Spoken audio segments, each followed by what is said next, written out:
If there's a place in Israel that's like the Alamo to Texans here in the United States, it would have to be Masada.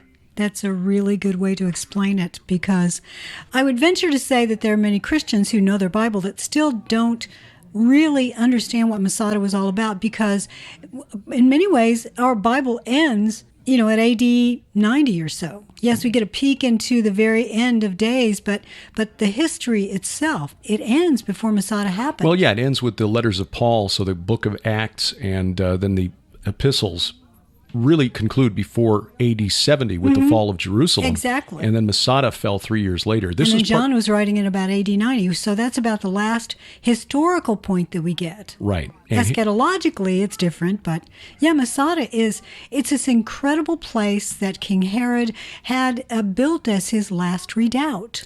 He didn't have the most secure position, and he wasn't the most trusting individual. Murdered a number of his own family members because they were conspiring against him. They're all against me. It's like a Shakespearean play. It kind of is. But he was Idumean, an Edomite, yes, who had accepted, at least nominally, the Jewish faith in order to rule over Judea with the blessing of Caesar Augustus. He was really Octavian's man in the Middle East. That is absolutely the truth. And interestingly enough, being an Edomite and coming from that idea of living within this desert area and making use of what's there in the landscape, hence later on, you'll see when we go to Petra, that's an Edomite area. Mm-hmm. The Nabateans weren't Edomite necessarily, but the Herod knew the Nabateans.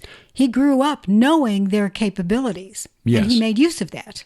Politically speaking, the relationship between Herod and his father Antipater and the Nabatean Arabs was complex. Sometimes they were allied, sometimes they were not. There was some intermarriage between the families.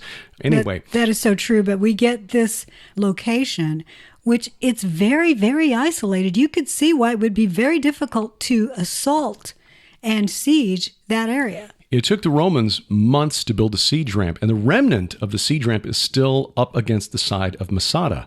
The fall of Masada is epic. There's a feature film that's been made of this, which it's based on the story told by Josephus, the Jewish historian, who had taken part in the rebellion.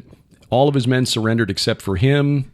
Well, all of his men killed themselves except for him. He surrendered, but he ingratiated himself to the emperor, the future emperor Vespasian, and he wrote a history of the Jewish people, which tells us a lot of what we know about the first century. But bear in mind, Josephus wasn't at Masada, so when he puts words in the mouths of the commanders at Masada, their final speeches, they exhort his fellow men to kill their wives and children so they wouldn't become Roman slaves. He was using a bit of artistic license. He was, but I think he was also using some of the legends. The legends grew up around Masada very quickly because this was a big deal. See Israel with the Gilberts, March 19th through 30th of 2023 with an optional 3-day extension to Jordan. For more information, log on to gilberthouse.org/travel.